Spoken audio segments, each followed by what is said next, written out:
Hey, this is Silas Caste, author of Interrupted Dreams.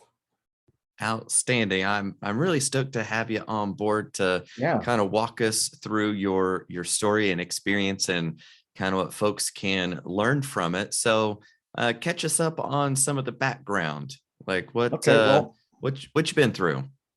oh yeah. Well, first of all, thank you very much for having me on, Jonathan.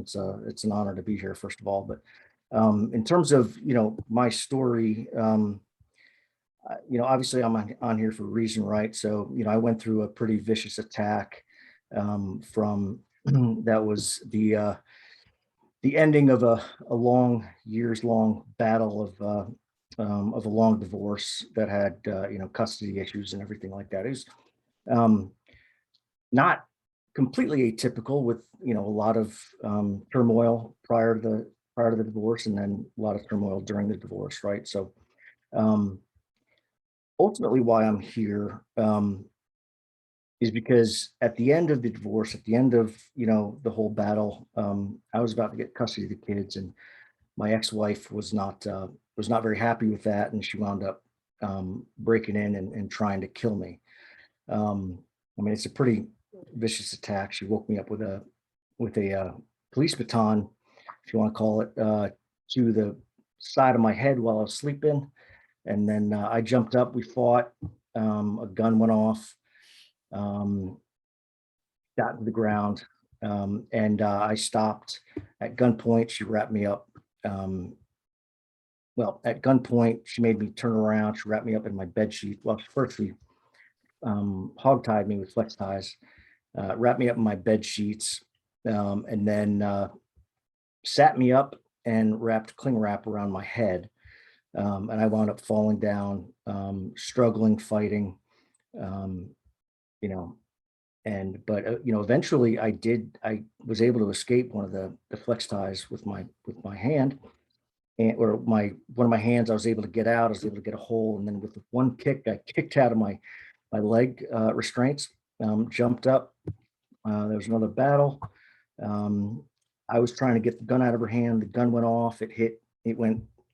The bullet when it happened, I thought the bullet went over my ear, but it actually went through my cheek and all the way through my cheek and out the back of my neck. Missed my spine by about an inch. So it was a pretty traumatic attack, I guess, to put it lightly. Um, and so, I mean, ultimately, that's why I'm here, right? So that this happened, close to 10 years ago or so, and for a long time, it's been a struggle to figure out you know, where do I go with it, right? Because obviously, I've been struggling well, not struggling, but at the time, my boys were 2 and 4, and I obviously got custody of them. She's in jail for 50 years, and so the first thought was just kind of get myself through and learn how to be a single dad full time to my kids. So that's that was the focus for most, and then I also had to dig myself out of tremendous debt. But eh, in the back of my head, there was always you know there's got to be something to this because there's got to be something more to this because as I talk to more and more people, the story that I went through is, I mean, it's atypical, not in the sense of the divorce and everything, although that's a story in and of itself. But not a lot of men um, deal with the violent side of domestic violence as much as more the emotional abuse. Um, and so as I've been taking a look at studies and things like that, and there's really not a lot out there in terms of studying male victims of domestic violence, especially when it comes to female assailants against a male um, victim. So, I spent a long time trying to figure out what can I do with that. I wanted to get into that part of it, the study, and write a non-fictional story, but quite I couldn't quite figure that out. And so my ultimate goal became I want to start talking about, I want to at least bring some light to male victims of domestic violence, um, because I think it's more prevalent than we know. The studies, there aren't many studies on that. A lot because men don't talk about it. And when you look at some of the studies, it, I mean, you can kind of understand it, right? So men don't really want to open up about this kind of stuff, but also um, the reaction that they get when they do talk about it is different, right? So I mean, one study showed a female on a male doing something, abusing her boyfriend in public, and people rushed to her aid, versus where, or no, sorry, when a man did it, abuse his girlfriend in public, people came to her aid. Um, and the flip side, people sat back and laughed, right? So I- when I think about that, you can kind of chalk it up to, well, um, society has, I don't know, a stigma or something like that. But when I really look at it, I understand it, right? Because as a man, you're still not in as much physical danger, um, even if a woman is attacking you. That doesn't make it any less serious, but that's the reality of it, right? Um, and so, what makes my story um, feasible to use as a talking point is because of the attack, right? And I think a lot about, if I had not been attacked so viciously, how much would I actually be talking about it? Because prior to the attack, I mean, I was trying to get somebody to help. I mean, I had a team of lawyers and psychologists and family, and guardian ad litem. I even had a supervisor that I paid to be with me when I was with my kids, and I really couldn't get much much in the way of help, in Mhm. terms of, how do I deal with this, right? And it was only a few months before the attack that a therapist had me convinced that she wasn't likely to be a physical threat, right? Because in my mind, I really believed she was capable, but she didn't have as far as we knew, she didn't have the violent history of it. So, you know, I think that's kind of in a nutshell. That's what's sort of gone through my head since the attack. I think there's really two sides of my story. One is the physical violence that I went through. That was one night. Um, but I do think there's a broader story here, in that I think the years of what I would call abuse prior to that, I think a lot more people go through that. Um, it doesn't necessarily reach that that fine line between, is it abuse or not. Right. And especially when you get into the divorce courts, that world tends to be abused, quite a bit, right? But it's difficult to really separate when you've got a highly emotional situation. It becomes a he said, she said, no matter what you do, right? I mean, I had example after example of what she was doing, but it's a testy emotional situation, so people have trouble kind of stepping in and really knowing what to do, right? Right. So yeah, Yeah, because it n equals one of my experience. It's right, that if the guy is saying, boy, those friends sure are a bad influence for you. You probably shouldn't hang out with them. That's now he's controlling, overbearing, trying to cut me off from my support group. Like a right, whole laundry list of, oh, yep, that's a really big red flag.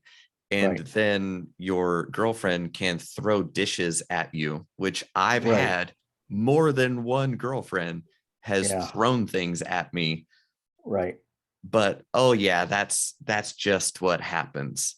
right, And right, why does it need to get to you got shot in the face before right, people take it seriously? right. That's a pretty big issue. Yeah, I mean, the the following week we actually had a court date. That's why she chose that time to do it. She was about to lose custody, and the one of the first thoughts out of the judge's mind was to one of the social workers going, "What the what the H, we almost lost another one, which is, so, um, I mean, that's, obviously dead people can't speak, right? So, when, if a woman's going to come in and, attack a man violently, a man can do that with his hands, right? A woman's has to, use leverage, right? So, that's shows like Snapped became popular, right? Because, um, they don't end up in, in bruises, they end up in, bodies that you can't find. But and I, the last thing I ever want to do is to, minimize, abuse or violence against women. That's not my case at all, because I think my story, in reality, applies to both. I think if you think of how many times people have left a relationship and gone, that person, I mean, men and women, that guy was crazy, that woman was crazy, right? There was probably some form of abuse in there that it just didn't reach the critical point, right? And so, I mean, clearly there's a fine line, but yeah, trying to figure out how to step in and properly, um, stop it before it gets to that point, because it doesn't slowly escalate. I mean, it just flips on a switch like overnight. She's in your house beating the crap out of you. So yeah, I mean, I- yeah, and that's what I say. Like, I think there's two sides of the story. I think the attack of my life gives people that, horrific empathy, sympathy for what I went through. And, what it also does is it provides a broader or a more specific context, I guess, to everything that happened prior, right? Because without the attack, everything that happened prior was hell. But you know what? It's a divorce. With the attack, it's like, man, that was crazy. I can't believe she did all that. Right. So I mean, like, the attack itself creates a different context for the abuse that I went through prior to that, and I mean, why I left her. So, yeah, Right. so right. So even if Yeah. it's that kind of flips a switch kind of a thing, but that whole pattern of behavior had been going on for like quite a while, right? Right. So there are, I'd imagine, a lot of people in situations exactly like that. Yeah. And are they just lucky that it hasn't flipped over? Because if that's kind of what's going on for a long time before, well, then it makes it easier to flip that switch. Well, right. Yeah. I mean, clearly that the the upcoming court date is what, was that switch, right? And I had actually had custody of my boys for the month. So we had a court date. The judge gave me custody for a month, and she had a weekend, with my boys, and then we'd come back, and he said, "You're either getting jail time, a fine, or I'm just giving him custody." And she wasn't having any of that. It was, during her when she had that weekend with my boys, that was when she attacked me, right? So she didn't want to hand them back the next day. But yeah, so interestingly, there's all kinds of red flags, right? I mean, hindsight, 2020 hindsight, right? I mean, I can see flags, prior to even getting married. I mean, our wedding day was was a mess, and that was kind of the day when I was sitting there going, man. I mean, there were thoughts of annulling the marriage because it was so. But yeah, whatever. Um, but it was bad enough even a year and a half prior to the attack, where I was already, um, bleeding cash right through the divorce. I mean, it was costing me everything, and I was trying to figure out ways to get help financially. And I started writing a blog to I started writing some stuff to see if I could get, some help from friends. But what's interesting about that is one of the lines in there is, "I'm convinced she's going to kill me." I don't mean figuratively, kill me, like this divorce is killing me. I mean, she's literally going to try to take my life. And I wrote that. It was almost 2 years prior to her coming in and attacking that. So that it was clearly in the back of my mind, right, that it could get this bad. And there were small signs that there was, violence. I mean, one of our fights, she was holding my 6-month-old boy in nothing but a diaper, and she's in the kitchen just throwing glass down on the floor, and it's going everywhere. And I mean, I called the cops. Cops didn't do a thing, just chalked it up to a marital spat, right? Um, and so there were clearly signs, and um, I always felt like I couldn't. I felt like I never got truly a true sense of her, because I was fortunate enough that I knew the signs of isolation, and a lot of the signs of manipulation and coercive control, is the best way to put it, right? So I never really allowed true control of her, and never truly allowed her to get that control, right? I wasn't really allowed to call my family, but I'd go into the office and I'd call them from there, right?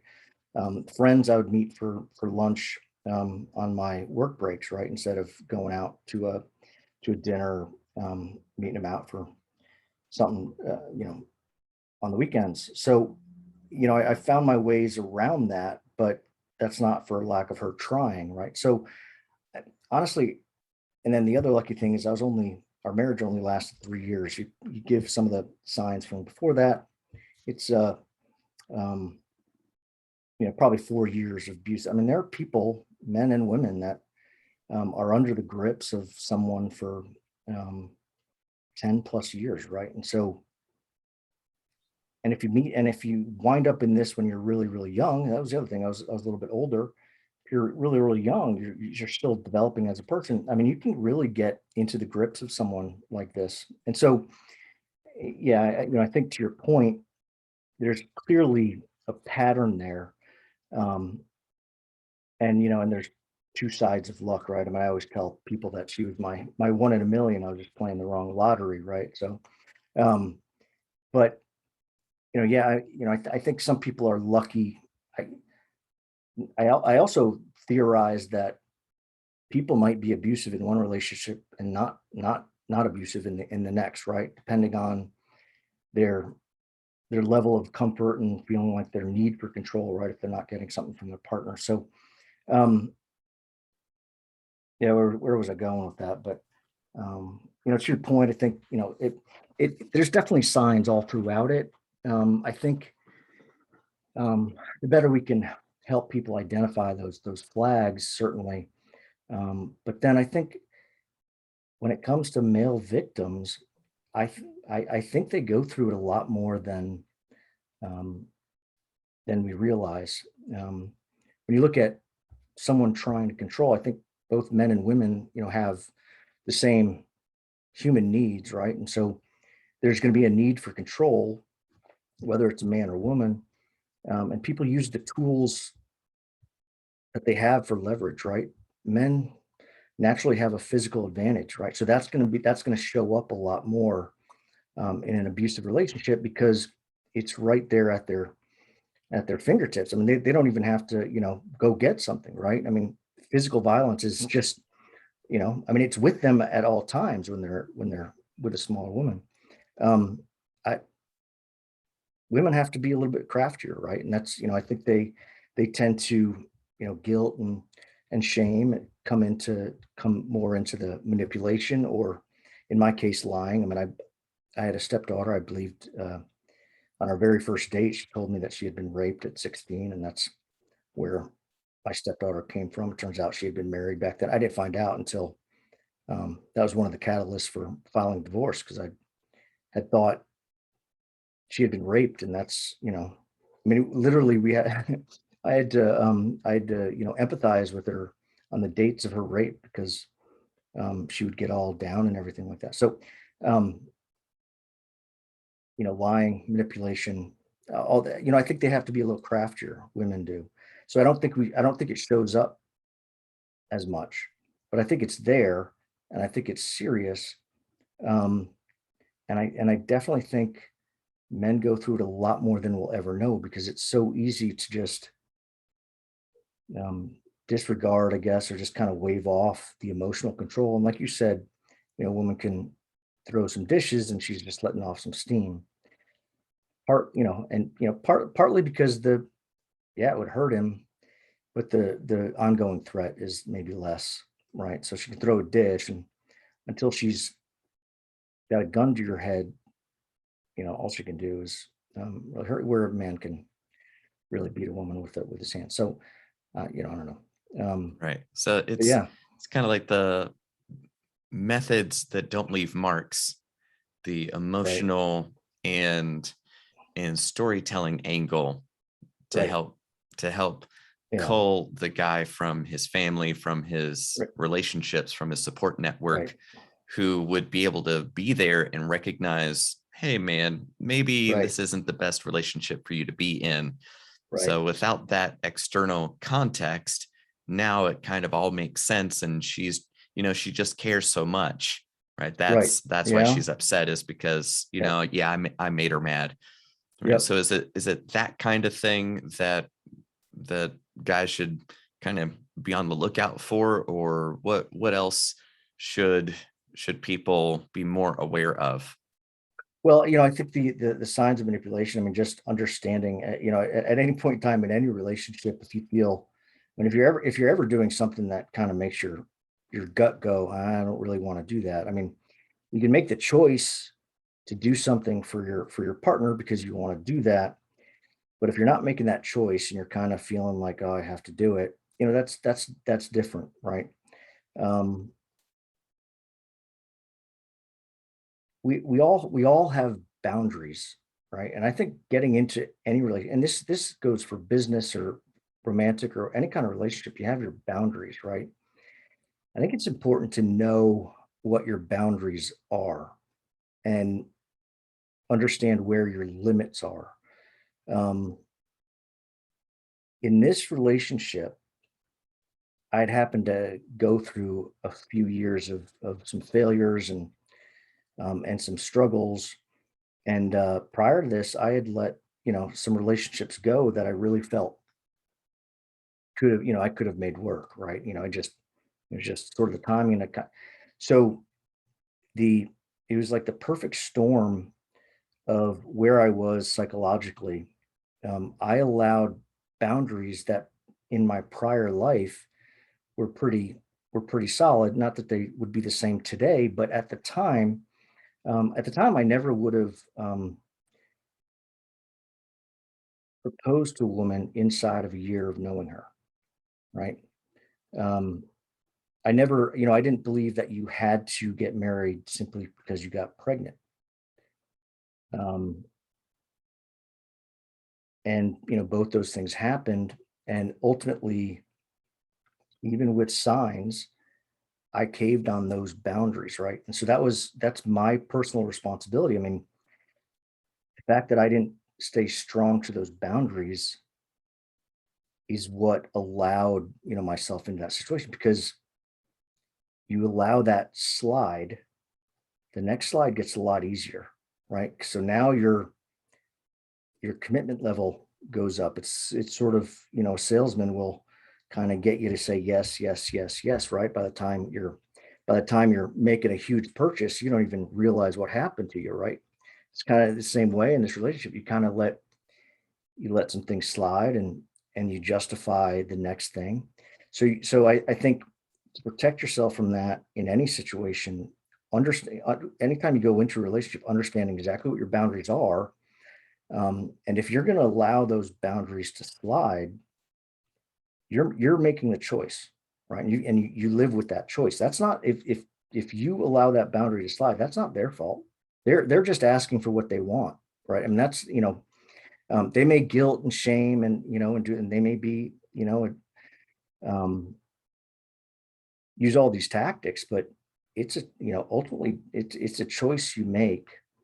Um, and so the more aware you are of what those boundaries are, and the more aware you are when that boundary is being crossed, aware of the choice you're making, right? And come to grips with that choice, right? So, I think a lot of people wind up caving in, and then they feel resentment, right? And so that just fuels fire for the tension in the relationship, right? Rather, if you're, what I said, I was not going to propose to someone inside of a year, but hey, I'm gonna do this for us because we're trying to make this work. I'm making that decision, right? You have that communication. It becomes clear, and then you know your compromise is well communicated, right? So when you down the road try to say, hey, look what I did for you, that's her role. Look what I did to you. But look what I did for her, right? If she, um, you know, it can't be a surprise. It can't, you can't just give someone something and say it's for free, and then down the road ask for payment, kind of a thing. So, Right. I really do think boundaries are a huge thing, and especially for especially for people who get into cyclical, abusive relationships. I think that's a struggle for a lot of people. And I haven't been in cyclical physically abusive, but there's some themes there um, that can present themselves in multiple relationships, right? None of them got even close to that, right? And none of them even abusive or emotionally abusive or any kind of controlling. But there's there's the aspects of it that I can recognize, right? Hmm. Um, So, that's something that I've had to deal with over the years, to kind of look at that and see how best I can, um, or how better I can recognize that within me. What am I do- what is the need in me that I'm looking for to kind of fill with that. So, but that's again,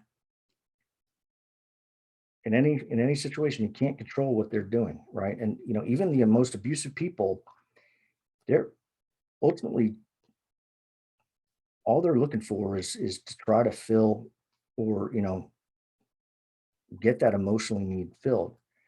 They're obviously sick. They're going about it the wrong way, but at the at the lowest common denominator of it, they're trying to fill a need. So every time you allow compromise in that situation, you are making a choice, regardless of how ugly they did it, right? So yeah. Right. And that is an important point, that a lot of people try to over lawyer the relationship, saying, Right. well, you did this, this, and this, and therefore that makes you 51% Right.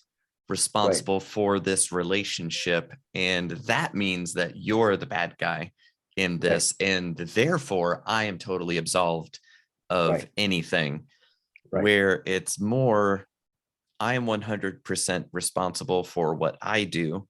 They are Right. 100% responsible for what they do.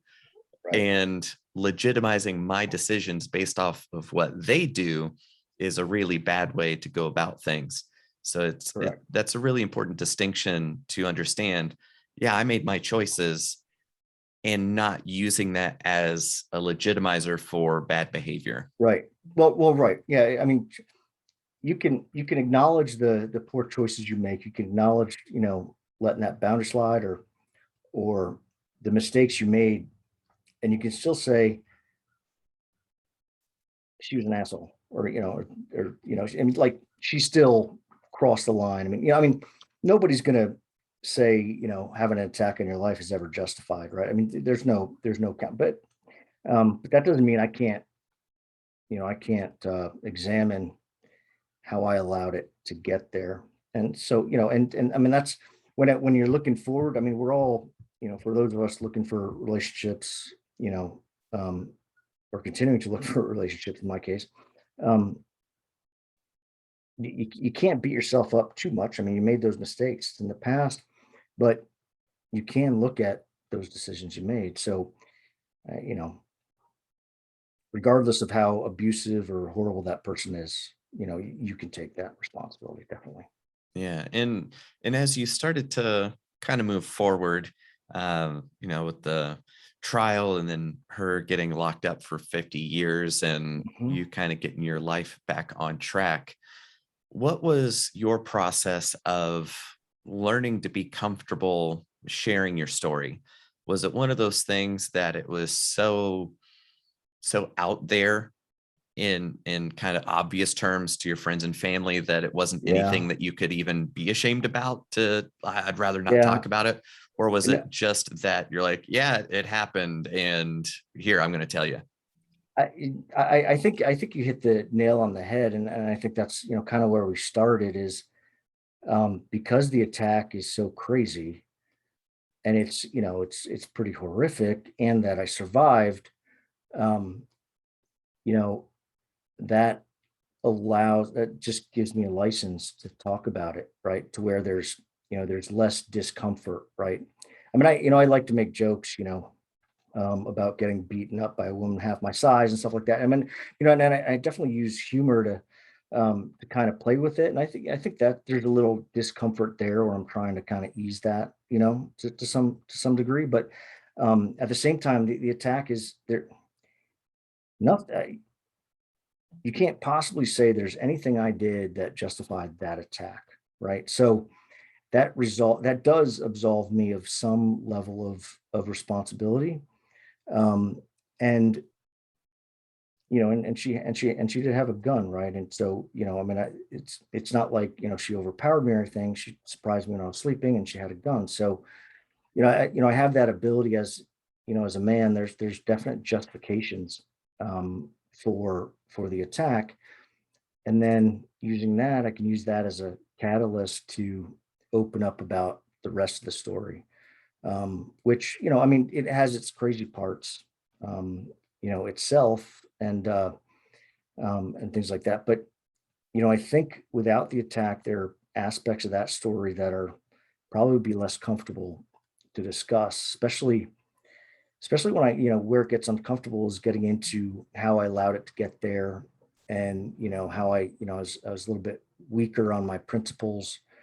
That's where the struggle comes in, trying to get to the nitty gritty of that piece. Because if you look at in my story, when I think about it, the attack was a relief for me, right? Because it stopped everything. And the things that I still continue to struggle with are aspects of what happened prior to the attack. The attack, it was, I tell people it was the best thing that ever happened to me. And it's not just because, it offered me a, sort of a platform to talk about it. It was, it stopped one of the hardest times of my life. I mean, getting on a witness stand and defending yourself from accusations of physical, sexual, child abuse was probably the hardest thing I've ever had to do. And having people and love support you, you can always feel that little hint of doubt, right? Because no matter what, as a man in a situation, you're getting accused of, some pretty heinous things. And she put bruises on her own body and accused me of of uh, of beating her in court, right? I mean, that was one of the luckiest moments, because the timing that she did, it just I had enough, not witnesses or eyewitnesses, but her stories were just so wacky, and it happened to be at a time when family was in town, right? So, I mean, if she did that correctly,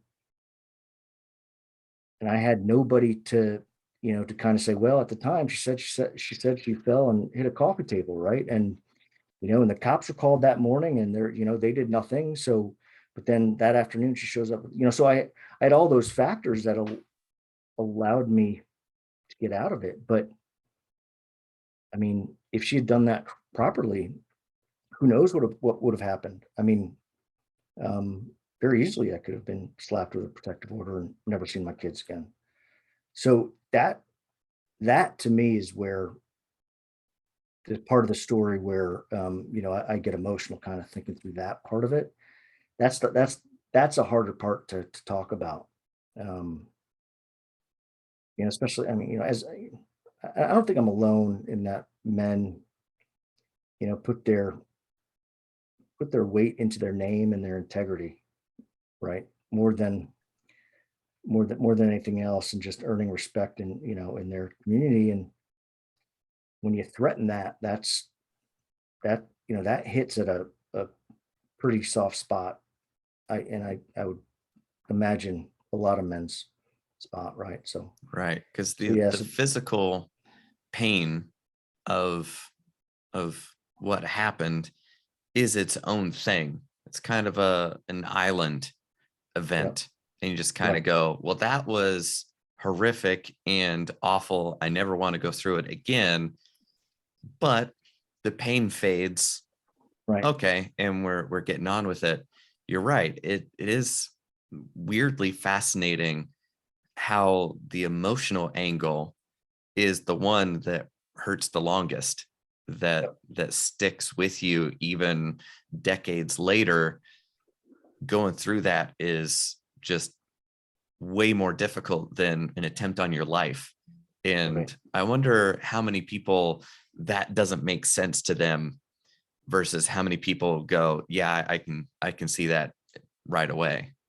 Right. Yeah. I couldn't tell you, but you know, I think, you know, from a man's perspective, at least from my perspective, you know, it definitely identifies for me, right? I mean, you know, and I can look at my emotional internal reactions to, you know, to that attack versus, the judge turning and asking me a question where I was like, holy crap, he's believing her, right? You know, my visceral anger thinking about him turning and showing his doubt in me creates a stronger level of anger inside than her coming in and attacking me. You know, you know, part of that is, you know, I mean, she's obviously sick, right? I mean, you know, there was something wrong, and you know, she ultimately had her, you know, again, like going back to she really wanted our relationship, right? And to be kind of that perfect. I mean, clearly she went completely the wrong way about getting it, but and that's ultimately what she wanted, right? So there's almost even some sympathy there for her. Whereas I can't give that sympathy to that judge when he's sitting there listening to all of it, and I can tell he's doubting me, and that creates a much stronger reaction emotionally for me than the attack. Right. Because I bet way deep down in there, a big part of it is because the attack happened. That was Right, real. You went right, through it and you lived through it. Okay, that was a thing that really happened. But then to have all the negative consequences of something that never existed, that never happened, that was just right. made up and lies, and then suffering the consequences of those lies, yeah, that would be unbearable, of being held accountable to a fantasy. How do you live with that? Well, you know, again, I think if I go back to, you know, some people have, you know, dealt with it for 10 years and maybe they don't even know another relationship without it. Again, I was fortunate in that I was a little bit older. I had had a few relationships. I had walked away from other relationships for a lot less than she did to me. And there was, you know, and I also had support, but I had the confidence, enough confidence, right, to not allow that control to really take over. So I was lucky, and so I can, and again, it's part of the reason when I say she was my one in a million.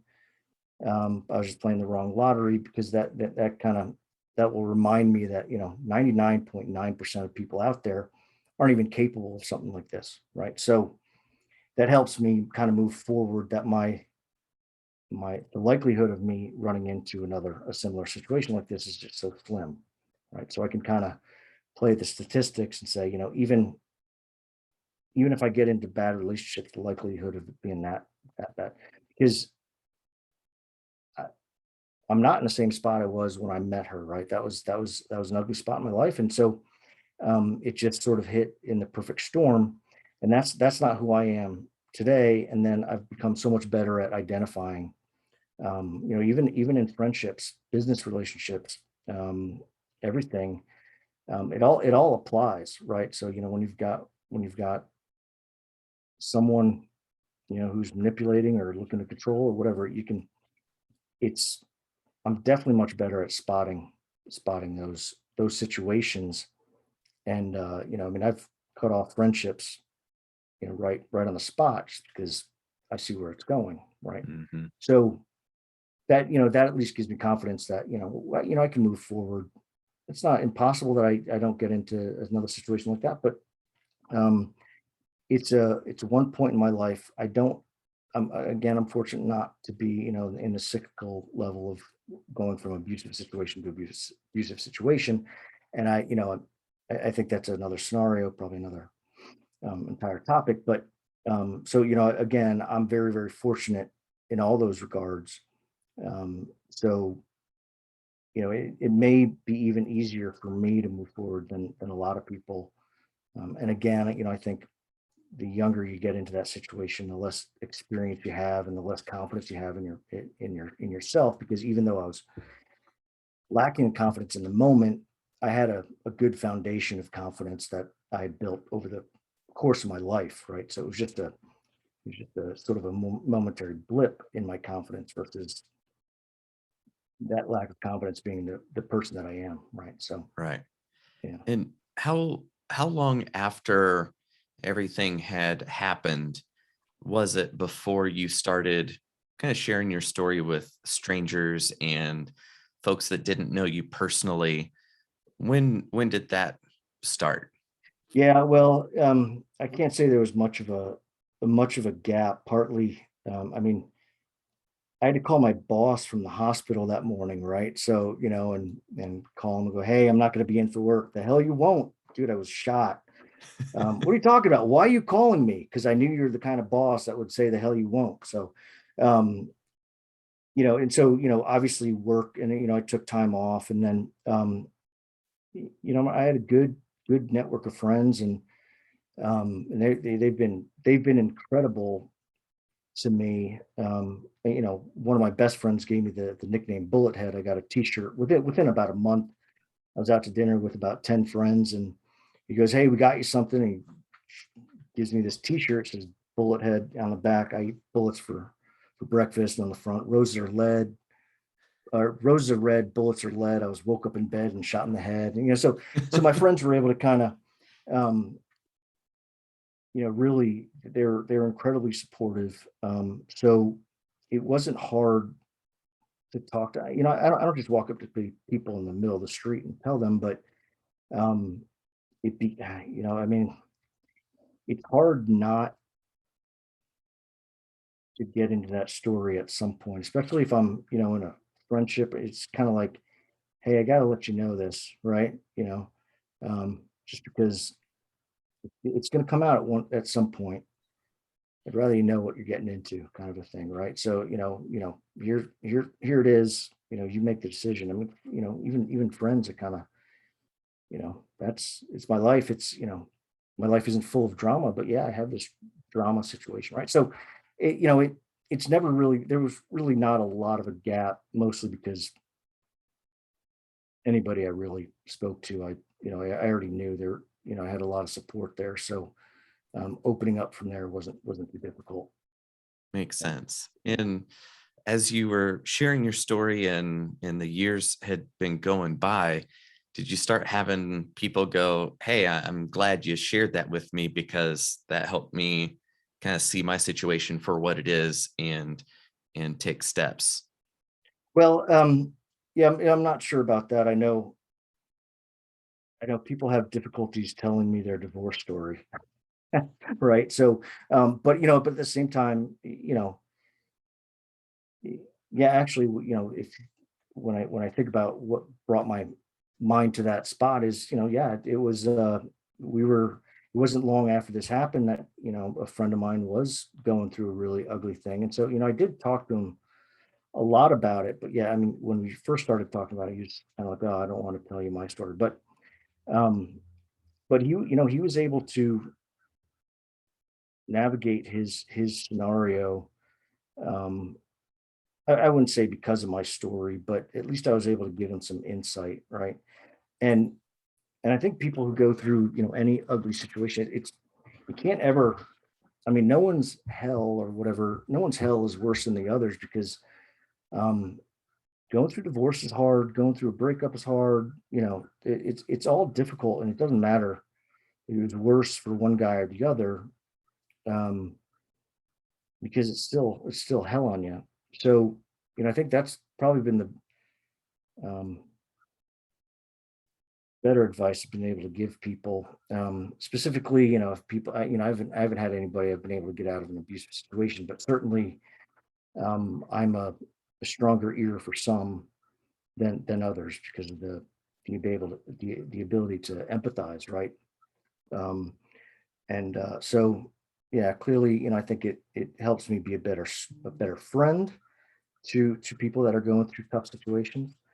Um, but yeah, I'm not. I can't necessarily say I've been able to save someone from an ugly situation because when it comes down to it, you know, the people have to make the choice to make that change anyway. So it really isn't. Yeah, unless they make the decision to go and make that change, but that doesn't mean they can't be a little stronger, I guess. Mhm. Hearing other people's story. I mean, I've connected with a lot of other single parents, and my story is always is always that is helpful to them, I guess. But it's amazing. It's amazing. I mean, I don't run into many single parents that are just like, oh no, it's fine. We work things out. Things are great. I was in a single fathers group before this happened, and I was talking about the protective orders, and there were five single dads. And the guy I was talking to goes, "Here, watch this. Which one of you did not get a protective order? Did not have your ex-wife attempt to put an application for protective order against you?" And not a single guy raised his hand. Every single one of them had, his wife had tried to put a protective order against him. And so, yeah, there's a lot of commiserating or, identifying with each other, regardless of how ugly my situation is. It's out there a lot, right? And there's a lot of struggles with relationships in general, right? So, um, I think my story brings light specifically that there's more of this going on towards males than I think we necessarily admit, right? And that's what I'm trying to bring a light to. But I do think there's a broader story there in terms of um, there's a lot of these things that happen without going to the degree that mine went to, right? Right. So um, yeah, Makes sense. And in a while back, you mentioned that you had started a blog like 2 years before that happened. Is that still right. No, no, a no. part of your day-to-day routine? Yeah, What is that still no, running? no. That was it was. Um, it was. I mean, like I don't know. I put 2 pages together, and I slapped some writing up there. But it was at the time it was specifically when I was trying to figure out ways to get support, and so I think I still have it out there. I know I have the blog entries that I wrote, but I don't know if the site's out there. But yeah, no, I don't keep up with um, that blog specifically. It was just it was just a kind of an amazing story when I went back and looked at it and I read that piece, right? And to go along the theme what we were talking about earlier, I called it, from a butterfly. If you have if you um, people say, and I don't know, I don't think there's any truth to this, but they always kind of joke that a butterfly can, flap his wings in Africa and you wind up with a hurricane in Florida, right? So I mean that was the point. I was like, from a butterfly's, kind of things just sort of built and built and built. And then, in at next thing I knew, I'm just in the middle of a torrential downpour, right? So, but yeah, I mean, it really escalated and built up over time. But yeah, but it was funny, a couple of years after that was when I went back and looked at it and saw that, and I was like, wow. I mean, I can tell you the date. It was April 10th. This happened on February 6th. 2 years before that, I wrote that blog entry on April 10th. Um, so it's almost 2 years before this happened. But yeah, it's crazy. But yeah, no, I'm sorry. I don't keep up with it though. Um, I told you I probably started two or three nonfiction books. Um, and then a year ago, I sat down and talked with Jeff. And we talked about doing a fictional story, and that story simply came along a lot easier, right? So, and a big part of the reason why is that so many of the things that happened in the years prior were so mundane. Not mundane, mundane's the wrong word, but they don't make a good story that you want to dive into, right? So, fictionalizing it allowed me um, to make it into that story, right? And so, I'm trying to keep the angle. Look, I'm trying to bring attention to male victims, um, but if I went with just a non-fictional route, it wasn't enough, right? Because trying to make a story of showing up to see your kid and have a rat jump out at you in the middle of packing boxes because your ex-wife staged a pet store rat to make it look like the house was unlivable is a great story to tell in person, right? But trying to create a non-fictional novel like that really shows you how crazy it was. It doesn't translate well, right? Right. But you know, so yeah, so so so most of my, at least for the last year, I took it. This book is fictional take inspired by this, but it's fictional. And then from there it blossomed um, into a trilogy that I'm going to create, and the theme really is it's control for the most part, right? So people in these abusive situations, they are looking for control, whether it be in the relationship itself, but a lot of times it's controlling their internal world. I mean, that's what they're looking to control, right? So I'm going to try that. That's what I'm going to try to explore in the second two parts, which are completely fictional. But in writing this story, um, it became a trilogy, and I mean, that's where I'm looking to really explore is that need for control and where it comes from. Mhm. Whereas this one just kind of goes through and sort of tells the story. The second two, I'm trying to dive into that deeper side of what drives that control, and how we can both be controlled, um, but also there are people that will be controlled by one while they're controlling another, while they're the controlling one in another. So I'm trying to create that dynamic because I think that's out there quite a bit. So yeah. Yeah. Tell us the name of the book, where they can find it, and where they can find you.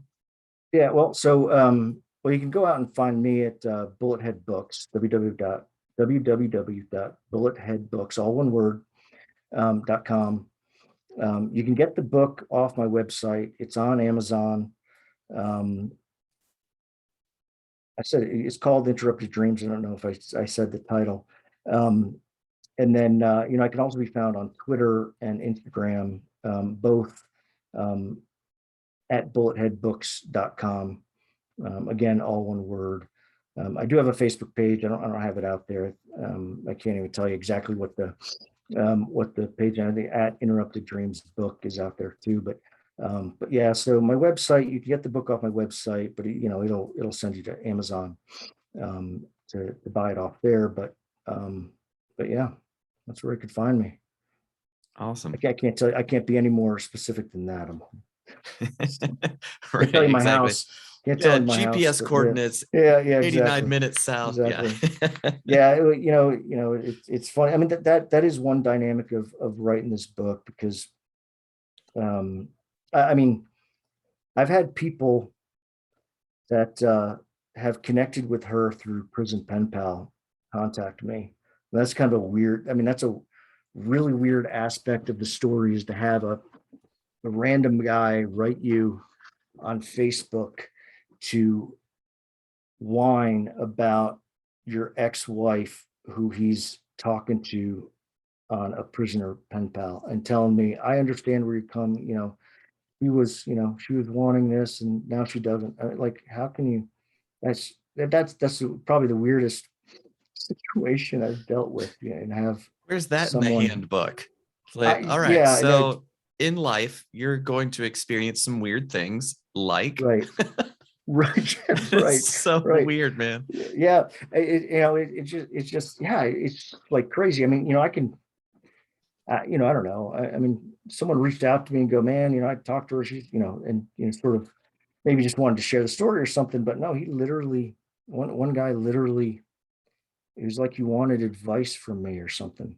Hey, so And then what should I do about it? yeah, it's just kind of like, well, she was like this at one point, and then, and I ignored the first one, and then it was a few months later, he came back, he started yelling at me, that that she wasn't as bad as I said she was at the trial. It's like, wow.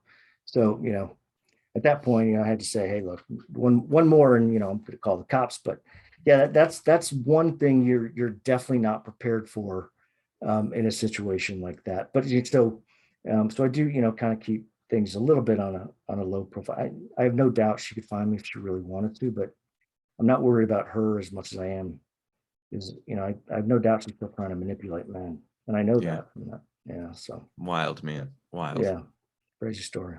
Yep. Well, dude, I But definitely appreciate you coming yeah, on well, and thank you for sharing the having me on. That story. was great. Yeah, Yeah, well, for yeah, sure. thank you. I really do appreciate you having me on, and this, um, hey, it's therapeutic for me, right? Come on and tell my story. I mean, it really is. It's helpful, and I'd give that to anybody, and find somebody you can kind of talk to, right? I mean, I'm fortunate I can kind of be out there, but Yeah. find somebody you can just sort of let loose on. Yeah. Yeah, it Yeah. makes sense. And I'll keep in touch with you on Twitter about the book launch date, so that either right before or right after, whatever Yep. slot is best, I'll put this out there then. That's good. Perfect. Yeah. Yeah. All right, man. Awesome. Well, it's Cool. time to get back to the grindstone. So Yeah, it's time to, I tried to keep you a little. I know if we'd gone the last time, I was not on very well track, but try to keep it a little more concise today. So, all right, this is man. perfect. Perfect. Yeah. Spot on. All right, man. All right. Well, I really 9.0 stuck appreciate the it. landing. Yeah. All right. Thank you, Jonathan. All right, All man. right. Later. I'll be in touch. Yeah, you too, man. See ya.